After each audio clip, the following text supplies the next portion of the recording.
My name is Shane, and today we're going to be talking about how sounds are recorded and saved on a computer. Before we go any further, we should talk about what a sound is. Let's see if I can draw a pretty drawing like these. So, sound is basically a disturbance in air. So, whenever we talk, we're technically shaking the air so fast and it's hitting our ears that our ears are shaking, and it says, hey, there's a sound, and it sends a signal to the brain, which is really cool. A live sound is what we call analog sound. So this guy right here, analog. How analog works and what it means is that it's continuous, meaning like my voice right now is technically continuous. It doesn't stop or anything. It's constantly moving. And you can see an analog wave by what we call a sine wave. So it goes up and down and up and down and up and down and up and down, and it's constant. Now, how we record a constant wave is different. So in the human world, we're able to talk and hear just fine, but we don't have limits like computers do. Computers can do a lot of things, and they're super smart. You have AI, which is going to take over the world, um, but computers they don't have as well as senses as us humans do, right? So for a computer to actually understand a sound and play it back, it has to kind of save bits and pieces of that real-time sound. And then it makes it bunched together and saves it as what we call an audio file. So we're going to go over that process now, which is actually called sampling. The sample basically just says, hey, I'm going to take this live signal, this analog signal, and I'm going to break it up, push it together, and I'm going to save it as a digital signal. Now, a digital wave is what we call a square wave. If you notice, it's not as smooth flowing, right? You got up, down, up, down, up, down, which we're going to be talking about that here pretty soon, or now. Um, a digital wave, right? It takes highs and lows and converts it into what we call binary, just a whole bunch of zeros and ones. So 0, 1, 0, 1. And that's how we actually save um, audio. So let me go ahead and show you. So this one would be 1, 0, 1, 0, 1. Now the reason why we only do ones and zeros and not like 25, 65, or 30 is because computers, again, they're smart, but they're limited, right? So the easiest way to control a computer is just to have two inputs. Let's have a high or on, or a low, which is off. So high, low, high, low, high. Now, the way that we sample is the we have a little device, right, that will record sound for a certain amount of time and then stop. So sound is so hard to record that you actually have to record a lot per second. And this is per second, right?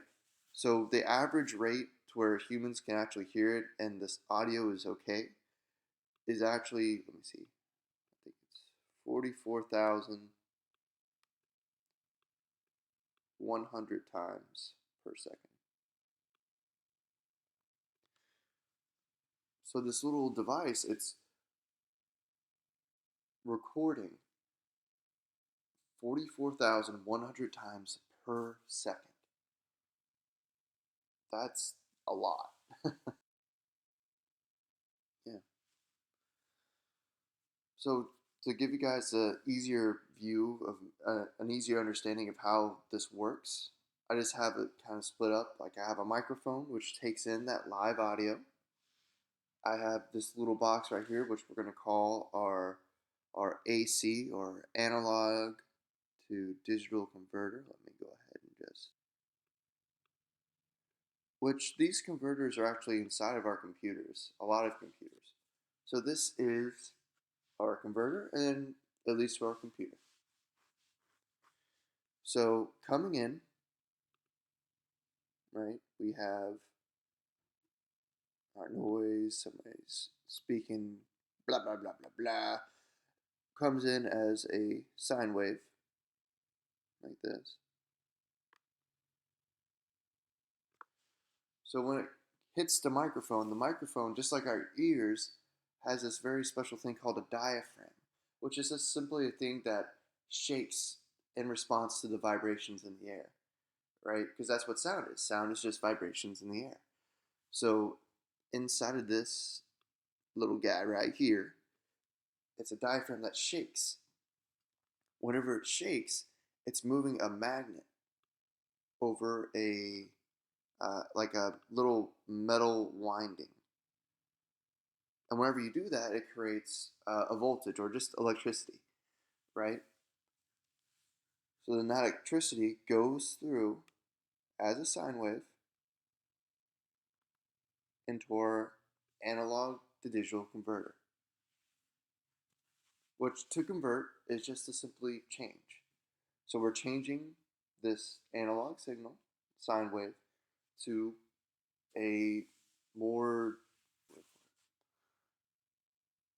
into a more digestible size for the computer, which is our digital. So whenever we're in here,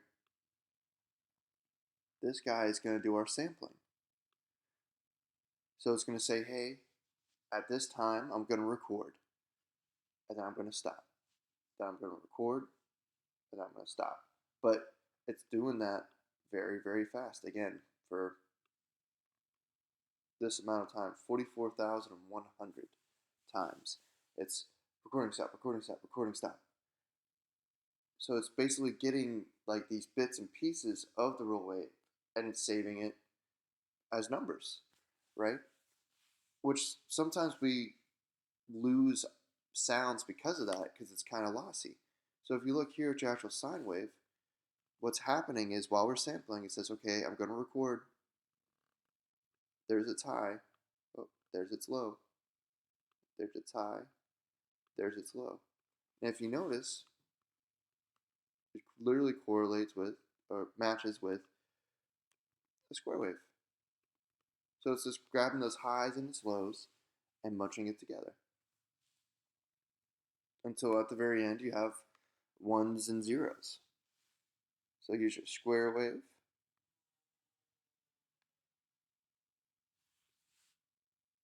Then ones, zeros.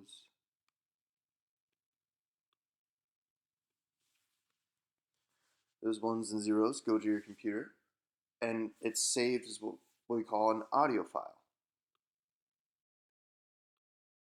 You have plenty, but the biggest one is MP3. That's like literally mostly what we use for audio now. Or you have a WAV file, which is what we're going to be working on today. Okay. So, whenever we actually save our audio files onto the computer, we can use them. We can play them back and listen to them, or we can use them in a list of commands, or we can compare them. There's a lot we can do with them. Originally I was going to create a list for you guys of all these different farts, and I was going to fart in a microphone for hours. But unfortunately, I couldn't do it. So what we're going to do today is we're going to compare farts. Are your farts good enough? Are they long enough? That's what we're going to look at today. So we don't have, this is a Python window, by the way. But so if duration, so if how long the fart is. We're doing a fart comparison. This is the fart compare 5000. We're just going to do a keyboard interrupt, which hopefully I can actually do it in time. Yeah, So let's go ahead. So I'm going to show you this example. We're going to make a live fart sound. It's going to save. And then from there, we're going to be able to use it in this file. Alright, here we go. Oop.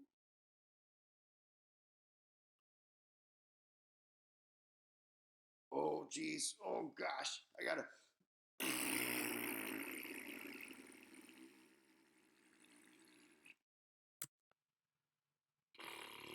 As you see, it says, "Oh man, that smells awful."